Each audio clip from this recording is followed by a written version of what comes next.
I am the Tofu Golem. Please enjoy the video. In this video, I will explain how to make roux without butter. First, understand that roux is a simple mixture of fat and flour, crucial for thickening gravies, gumbos, and other delicious dishes. While butter is traditional, many other fats work just as well, offering different flavors and textures. The key is maintaining a 1-to-1 ratio of fat to flour, ensuring a smooth and effective thickening agent for your culinary creations. Choosing the right fat is crucial for your butter-free roux. For a neutral base that won't overpower your dish, opt for vegetable, canola, or grapeseed oil. If you're aiming for a richer, more savory flavor, rendered bacon drippings or chicken fat are fantastic options.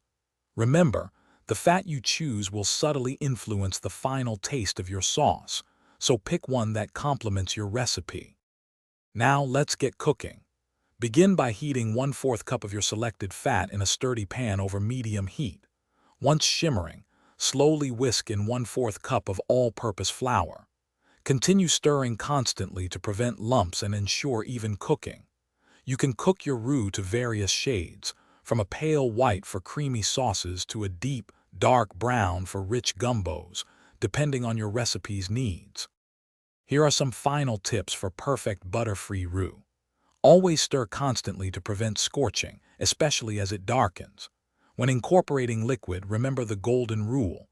Add cold liquid to a hot roux or hot liquid to a cold roux to achieve a smooth, lump-free consistency. This versatile thickener is perfect for creating delicious gravies, hearty stews, authentic gumbos, and creamy cheese sauces. Thanks for watching. Consider subscribing if we helped you today.